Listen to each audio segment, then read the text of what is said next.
G'day legends, I hope you're all fantastic. On today's video, I want to look at some applications for full res IRs on the Axe-FX 3. If you're using a Mark II or a Turbo, then you've got a user bank available to you to load these full res IRs in.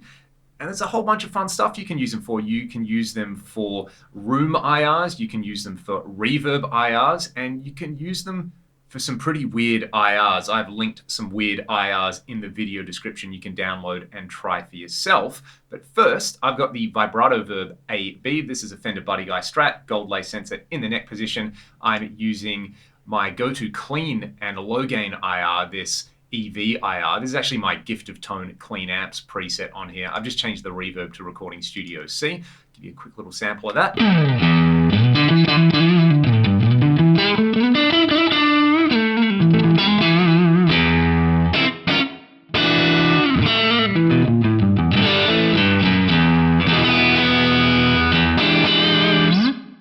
Going for a little bit of drive on there. Way less gain than I would normally use for a high gain sound, but still not a true clean sound on there. Let's do this. Let's just disable the reverb quickly. And what we're going to do is pop an IR player block in here.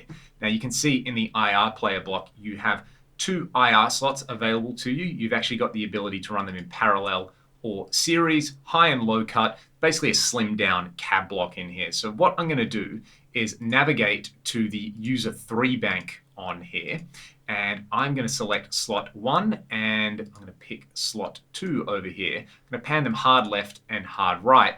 These are some Bricasti M7 IRs that I got off the Fractal forum actually. Somebody posted them up there. I think they're floating around there on the internet. We're going to set the IR length to max on both of them, and I'm going to turn the mix down below 50%. Let's have a listen to this.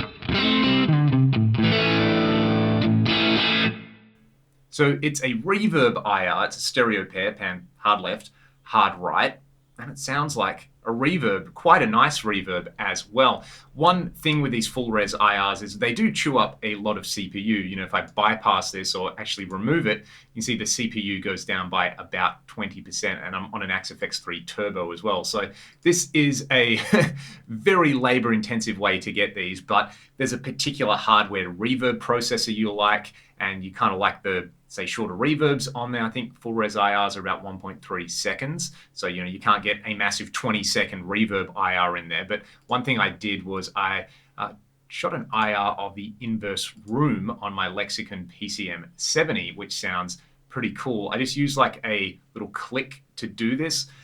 To my ears, it may not be the absolute best way to do it, but it definitely cops the vibe of that inverse room for a kind of gated reverb thing.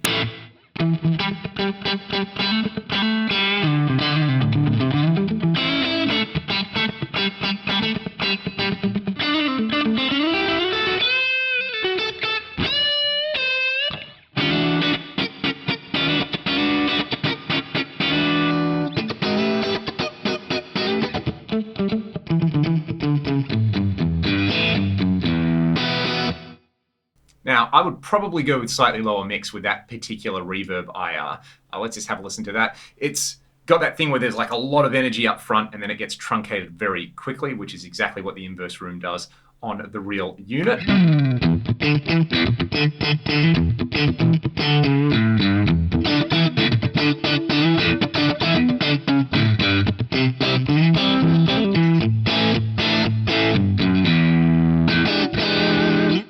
So yeah, reverb IRs sound pretty cool. I also shot an IR of the rich plate in there, which I think has a slightly longer time than the full res block supports, but it still sounds pretty good. I'll turn the mix back up on here because it's one of my favorite reverbs in the PCM70. Kind of nice to have an IR of it.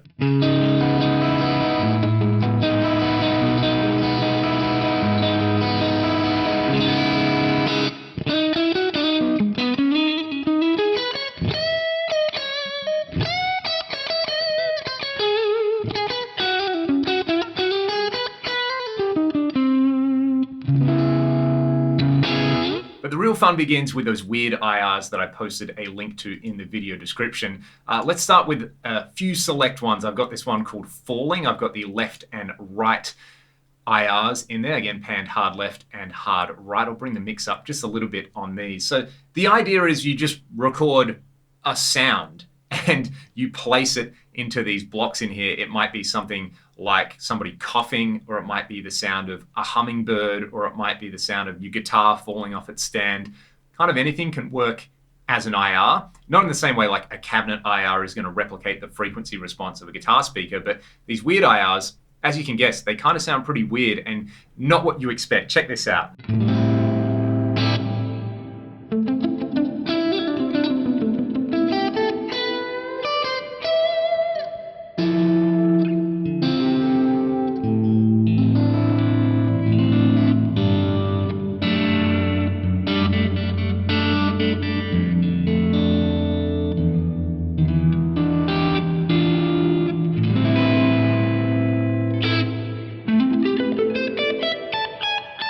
It's a really, really sweet ambient style reverb in there. It's just being generated with a novel method. I find this really interesting. This, I'm pretty sure, is just a recording of somebody coughing. So I've got the left and right IR in there. As before, this one sounds really, really interesting. Again, kind of like a filtered resonant reverb or something.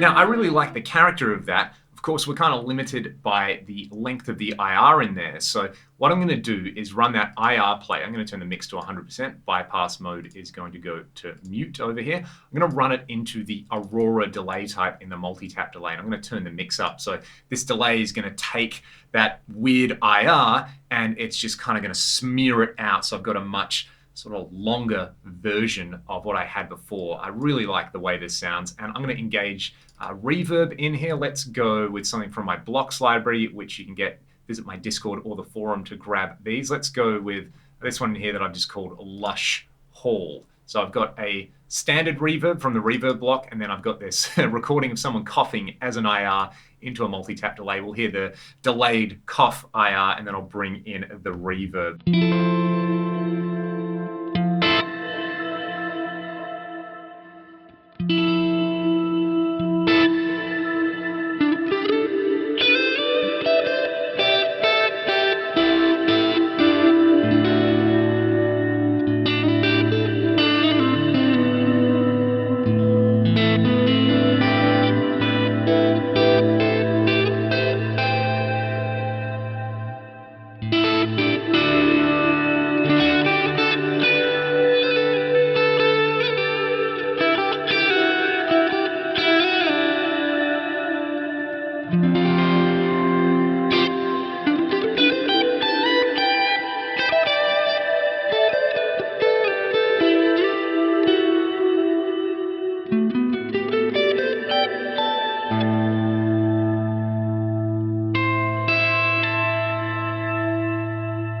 Now, of course, you could combine different IRs from these stereo pairs. What I'm going to do here is I've got this marble dropping IR. Let's put that at a pan of like -50. I'll take the cough IR and put it at 50 over here. So I've got this mismatched stereo pair. So we've got this multi-tap delay to kind of multiply it out, which should be fun. Let's hear just this combination of IRs, then with the multi-tap, then with the reverb.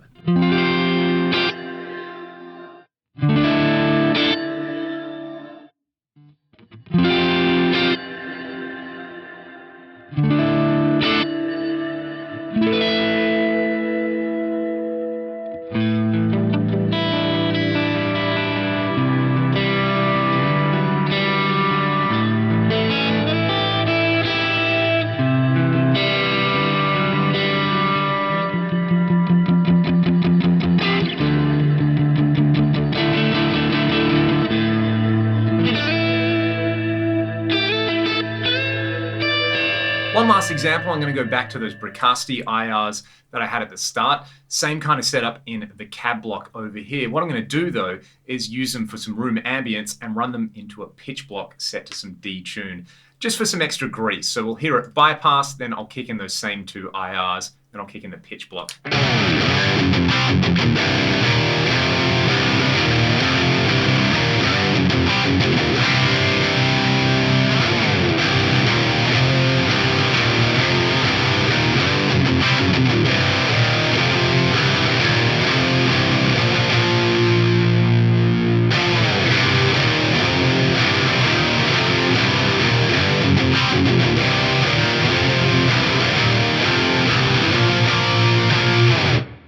I did say one last example. I want to hear that same thing with the inverse room on some distorted guitars. So I'll do the same process.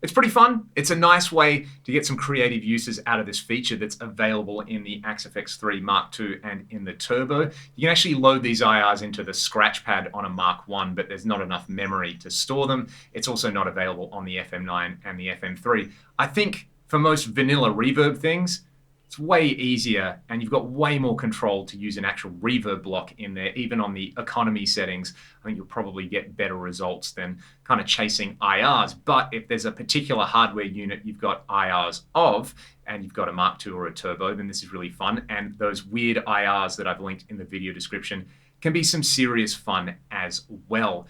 I think for this, the inverse room I like on distorted guitars. I like that kind of Bricasti room on just about anything. But for short reverbs, I think even most of the time I would probably just roll with, say, the London Plate or the Recording Studio C type in the Axe-Fx, or I'd use something like the Rich Hall for a bigger reverb on there. And of course, you know, no IR is going to let you do pitch shifted reverbs. They're not going to have modulation available on there, which can make reverb sound so much more natural. It's just a different way of achieving a similar result in there, and it's a nice workflow to have. And I had been asked about it, so now that I've actually tried it, there's some examples you can use. I'm going to play you all out maybe with some multitap delay on here, and let's use a weird IR on this. Let's go back and maybe use one that I didn't try, maybe the scraped piano. No idea what this is going to sound like on distorted guitar with some multi-tap delay going in, but that's part of the fun. Thanks for watching. If you like what I'm doing, links in the video description to support my channel. I'll see you all next time.